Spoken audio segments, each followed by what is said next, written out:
नमस्कार। दुनियादारी की बातें लेकर हाजिर हूं मैं सर्वमित्रा।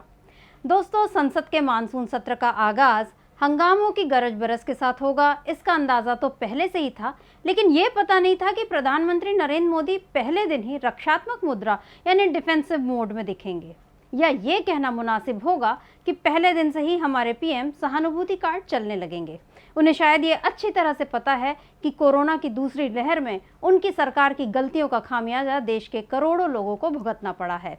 और अब जब संसद का मानसून सत्र शुरू हो रहा है तो विपक्ष उनसे सदन में सवाल करेगा ही। जब वे जवाब नहीं देंगे तो हंगामा होगा। इसलिए मोदी जी ने पहले ही तय कर लिया कि वे इस हंगामे का ठीकरा कैसे विपक्ष पर फोड़ेंगे। सदन के पहले दिन उन्होंने इसी रणनीति पर काम किया और अब तो हद ही हो गई जब सरकार ने संसद में ये कहा कि ऑक्सीजन की कमी से कोई मौत ही नहीं हुई। इस बात को सुनकर तो सफेद झूठ भी ये सोच रहा होगा कि अब वो कहां जाकर मुंह छिपाए। मोदी जी ने तो उससे उसका ओहदा ही छीन लिया। हैरानी की बात यह है कि सत्र के पहले दिन भाजपा सांसदों को मोदी जी ने हिदायत दी थी कि सच्ची बातों को जनता के बीच लेकर जाएं, वरना झूठ उनकी जगह ले लेगा। तो आज दुनियादारी की बातें इसी झूठ और सच के इर्द गिर्द होंगी। दोस्तों, आप जानते हैं कि कोरोना की दूसरी लहर में देश में लाखों जिंदगियां अकाल मौत का शिकार हुईं। जो बच गए उनके भविष्य पर कई सवालिया निशान खड़े हो गए।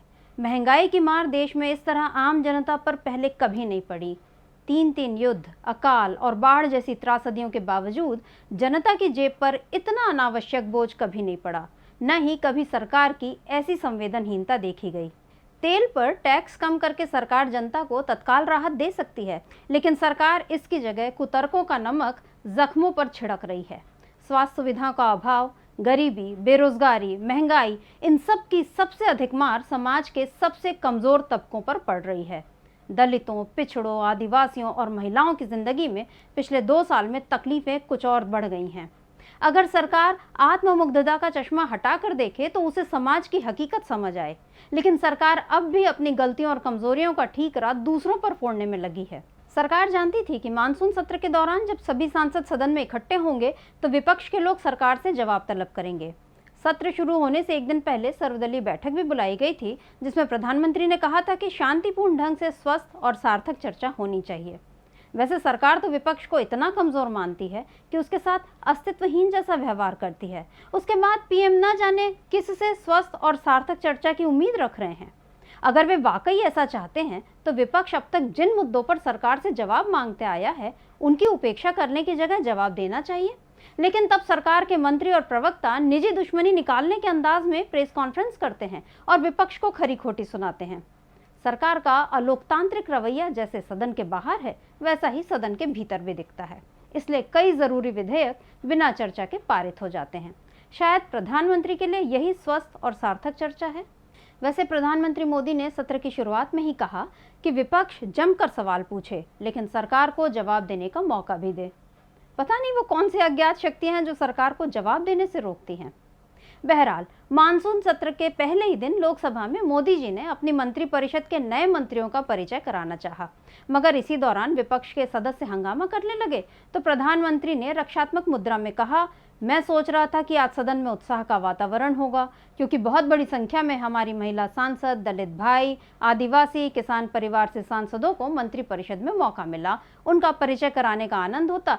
लेकिन शायद देश के दलित, महिला, ओबीसी, किसानों के बेटे मंत्री बने, ये बात कुछ लोगों को रास नहीं आती है, इसलिए उनका परिचय तक नहीं होने देते।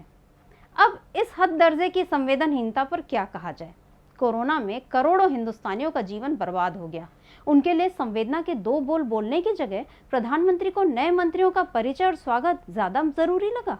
किसानों के बेटों को मंत्री बनाने की बात कहने वाले मोदी जी अब तक उस एक फोन कॉल की दूरी तो मिटा नहीं पाए जो दिल्ली की सीमाओं पर बैठे किसानों और प्रधानमंत्री आवास के बीच है।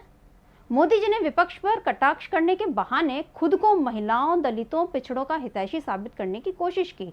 उनके बहाने अपने लिए सहानुभूति बटोरनी चाहिए। लेकिन इस फेर में मोदी जी ये बात भूल ही गए कि दलित शब्द के इस्तेमाल पर उनकी ही सरकार ने रोक लगाने की कोशिश की थी। सितंबर 2018 में सूचना प्रसारण मंत्रालय ने मीडिया संस्थानों से कहा था कि वो दलित शब्दावली का इस्तेमाल न करें। मंत्रालय का कहना था कि अनुसूचित जाति एक संवैधानिक शब्दावली है और इसी का इस्तेमाल किया जाए। उससे पहले मार्च 2018 में सामाजिक न्याय मंत्रालय ने भी ऐसा ही आदेश सभी राज्यों की सरकारों को दिया था कि आधिकारिक संवाद या पत्राचार में दलित शब्दावली का इस्तेमाल नहीं किया जाए। मंत्रालय का कहना था कि दलित शब्दावली का जिक्र संविधान में नहीं है। हालांकि मोदी जी अगर इसकी जगह दलितों के दुख दर्द मिटाने पर जोर देते तो हालात कुछ और होते। मोदी जी के संसद में दलित प्रेम पर भाजपा के पूर्व सांसद और अब कांग्रेस नेता उदित राज ने उन पर तंज कसा कि मोदी जी, आपको दलितों से कितनी नफरत है ये मैं जानता हूँ। 5 साल आपके साथ काम किया, मैं संसद में सच बोलता था, वो आपको मंजूर नहीं था। किस दलित मंत्री को अच्छा मंत्रालय दिया आपने, बताइए जरा। नाटक करने में आपका विश्व में मुकाबला नहीं है। पिछले 4 साल में 40,842 ओबीसी की पीजी और स्नातक, मेडिकल और डेंटल की सीटें खत्म कर दी। आज संसद में पिछड़ों का हितैषी होने का ढोंग कर रहे हैं। वैसे यह पहली बार नहीं है जब मोदी सरकार पर दलितों के दमन और विरोध का आरोप लगा हो। मोदी सरकार के पिछले कार्यकाल में उत्तर प्रदेश के नगीना लोकसभा क्षेत्र से सांसद डॉक्टर यशवंत सिंह ने पीएम मोदी को पत्र लिखकर आरोप लगाया था कि पिछले 4 साल में केंद्र सरकार ने दलितों के लिए कुछ नहीं किया। उसी वक्त बहराइच से भाजपा की दलित सांसद सावित्रीबाई फुले ने भी लखनऊ में रैली कर अपनी सरकार के खिलाफ हल्ला बोल दिया था।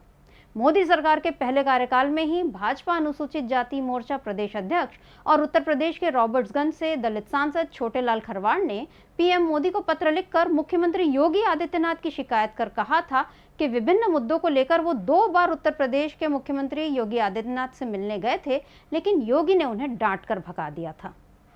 भाजपा के दलित सांसदों की अपनी ही सरकार से ये शिकायतें अगर पिछले कार्यकाल का हाल बयां कर रही हैं, तो इस बार भी हालात बहुत बदले नहीं हैं। मोदी जी नए मंत्रिमंडल पर तारीफें चाहते हैं तो वे ये भी बता दें कि अब उन्हें दलितों और पिछड़ों की याद क्यों आई, क्यों पहली बार में ही इन लोगों को मंत्रिमंडल में स्थान नहीं दिया।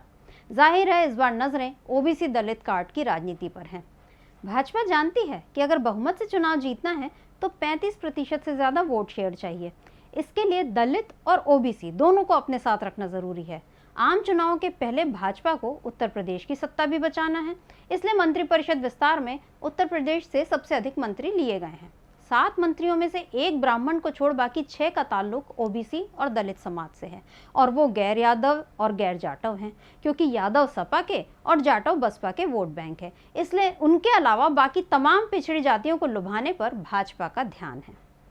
मोदी जी ने सदन में दलित और ओबीसी सहानुभूति कार्ड खेलने के साथ ही इस सत्र में भाजपा की पहली संसदीय दल की बैठक में भाजपा सांसदों से कहा कि वो सच्ची बातों को जनता के बीच लेकर जाएं और बार बार बताएं, क्योंकि अगर आप सच्ची बातें कहना छोड़ देंगे तो उसकी खाली जगह को झूठ भर देगा।